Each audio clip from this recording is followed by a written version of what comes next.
Note कर लीजिए diary में, हॉस्टल में लिख लीजिएगा जाके, 2022 के बाद कोई बताने वाला नहीं मिलेगा, खोजते चलिएगा के सीखे मी ध्यान रे, ए ध्यान सिखा दे बारीक, अपसेट लगे हो, डॉक्टर वो देख लो कोई फायदा ना हो। पागलों का संख्या बढ़ने वाला है, इतना डिप्रेशन में जीवन जा रहा है, जगह जगह प्रचुर मात्रा में पागल दिखाई पड़ेंगे। मुसल्लापुर, बाजार समिति, अशोक राजपथ, लौज का लौज में पगला सब घूमेगा। अभी ध्यान सिखा रहे हैं कि पहले से ठीक रहो, पागलों का जमाना आ रहा है प्रचुर मात्रा में। इसलिए भाई मेरे, समझिए कि आपको ध्यान और गायत्री क्यों सिखाया जा रहा है। यह पूर्व रिहर्सल कराया जा रहा है कि उस समय जब बहुत पागल सब जमात में आएगा, जत्था के जत्था, हमरो मन उड़े ही रे, वीडियो देखे के मन नहीं करे हो रे, मन भी आ गलो, अब कुछ उपाय बतो। तो उस समय आप डॉक्टर की भूमिका में होंगे, आना आओ, तोरा उस समय कहते थे अब पुचकार के उसका इलाज करना पड़ेगा, बैठ बैठो, आंख बंद करो, सांस लो, सांस छोड़ो, लंबा अभ्यास के बाद उसका बीमारी ठीक। एगो डॉक्टर से काम चलेगा? गुरुदेव कहते थे बेटा आने वाले समय में ऐसे डॉक्टरों की आवश्यकता पड़ेगी जो इमोशनल ट्रीटमेंट, इमोशनल भावनात्मक रूप से जो बीमार है, इमोशनल ट्रीटमेंट चाहिए भावनात्मक बीमार के लोगों को है। मुन्ना भाई MBBS देखे, उसमें कौन ट्रीटमेंट देता है? संजय दत्त। कौन सा उसको क्या कहते हैं? उसमें दिखाता है कि वो जो एक कॉमा में चला गया है। अरे आप लोग सिनेमो देखा हो तो न जाने का देखा हो, का देखे ला जाओ, वह देखना चाहते हैं जो आपको देखना है, क्योंकि देखने का स्वाद तो आपका अलग है, क्योंकि आप तो देखनुआ हैं। क्या दिखाता है उसमें? देखे हैं कितने लोग देखे हैं मुन्ना भाई MBBS? हाँ देख ले तो सब वो याद ना हो तो, हाँ केकरा साथ इंटेंगिल है वो देख ले हो, वो नाचल केकरा साथ वो देखा दे। उसमें कितना बढ़िया चीज सिखाता है कि वो कॉमा में है। मेडिकल साइंस जवाब दे चुका है, लेकिन क्या कहता है उस फिल्म के माध्यम से, क्या बतलाना चाहता है कि साहब भावना का, इमोशंस का जो प्रभाव है, इमोशंस का, वो किसी गंभीर से गंभीर बीमार लोगों को भी क्या किया जा सकता है? ठीक किया जा सकता है। तो इमोशंस रहेगा तभी ना, गायत्री जपिएगा, ध्यान करिएगा, अच्छे विचार से जुड़िएगा तो आपके भीतर इमोशंस का खजाना रहेगा, और ये खजाना जब आप दूसरे के लिए दीजिएगा तो वो आदमी को उसका लाभ मिलेगा। आने वाले दिनों में वाणी का प्रभाव लोगों पर नहीं पड़ेगा। किसका प्रभाव पड़ेगा? जो आवाज यहां से निकलेगा और वहां तक पहुंचेगा वो इंसान को प्रभावित करेगा, यहां वाला आवाज वहां तक नहीं पहुंचेगा। इसलिए आपको मैं बार बार कहता हूं कि आने वाला जमाना किसका है? दिल वालों का है। किसका है? दिल वालों का है। दिल वाली दुल्हनियां ले जाएंगे, दिल वालों का जमाना आ रहा है। आवाज दिल की, भगवान दिल की बात सुनता है, भगवान वाणी से नहीं जानता, भगवान देखता है इसके दिल की आवाज। कई बार तो मौन होके भी अगर आदमी दिल से भगवान को अच्छी बात कहता है तो वो परमात्मा के पास वो आवाज पहुंचता है। दिल वाला बनिए, चालाक नहीं बनिए, होशियार मत बनिए।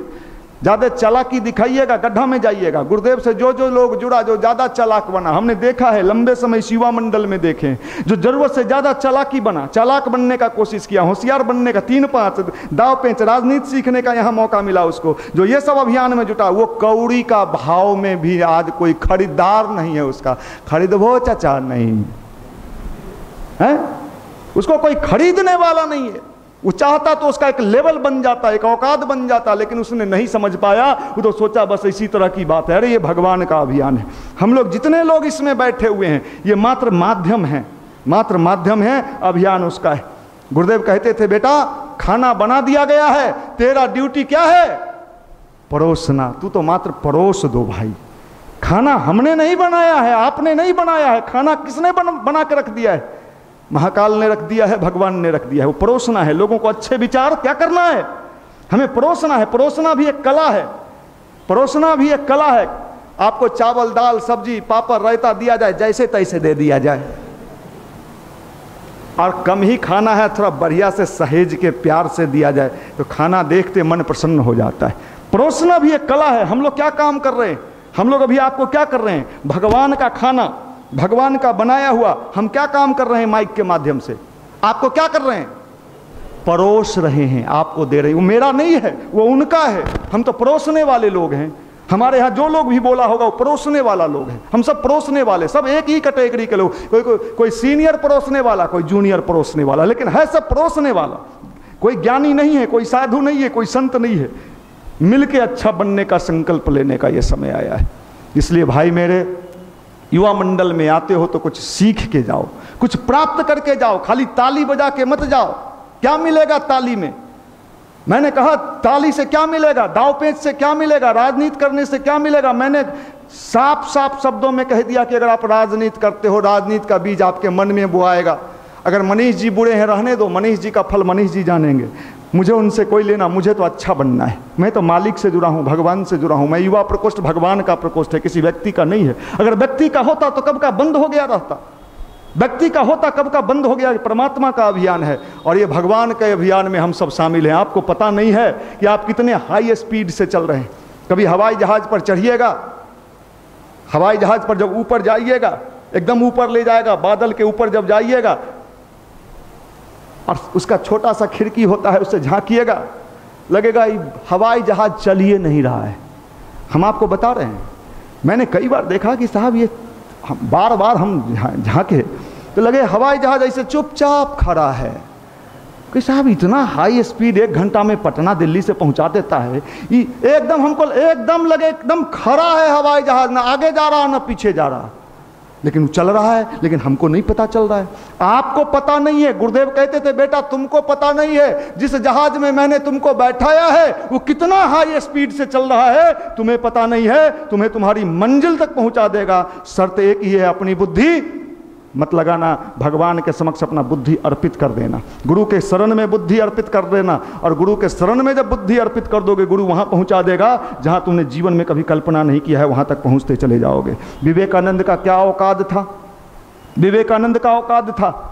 विवेकानंद जब तक उनका था, अपनी बुद्धि पर चपरासी का नौकरी खोज रहे थे, बीए पास हो के, चपरासियों का मिल जाता टीटी।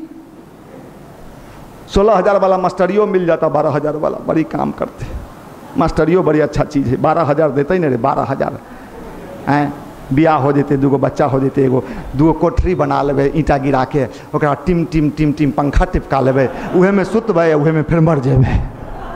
इतना चाहिए हम बिहार के लोगों को, ज़्यादा नहीं चाहिए। हम लोग बड़े यहाँ ज़्यादा लेके क्या करेंगे? बियाह होगा, बच्चा होगा, ओका स्कूल भेजेंगे, ओका कहीं पहुँचाएंगे, आपने बूढ़े होकर मर जाएंगे।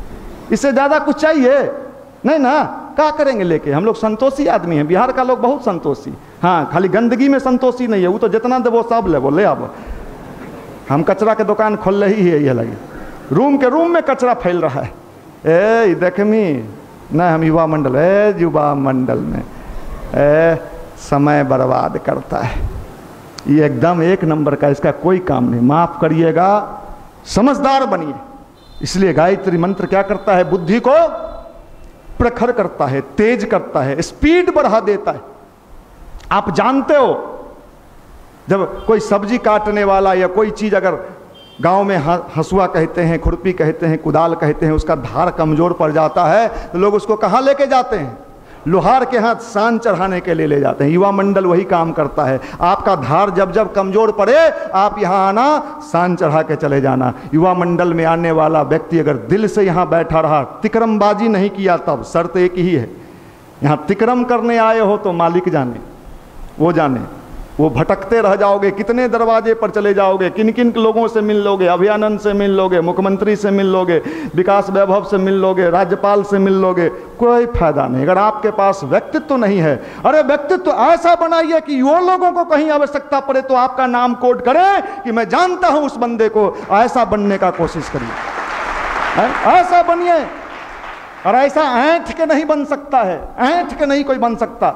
बीज गलता है, आप इस फार्मूले को जानते हो। बीज जमीन में जाता है, गलता है, तब उससे अंकुरन निकलता है। आप कहते हो हम ऐंठ के बनेंगे, तो ऐंठो, ऐंठो, मुबारक हो आपका ऐंठन। हम तो भगवान से प्रार्थना करते हैं, हे मालिक, जो ऐंठ रहा है उसको और ऐंठने की शक्ति दे दीजिए। वो ऐंठते ऐंठते बीच से ही टूट जाए और तब कहे कि कहाँ पहुँच गए। माफ करिएगा, ये बात है गायत्री मंत्र का जप, गायत्री मंत्र का ध्यान।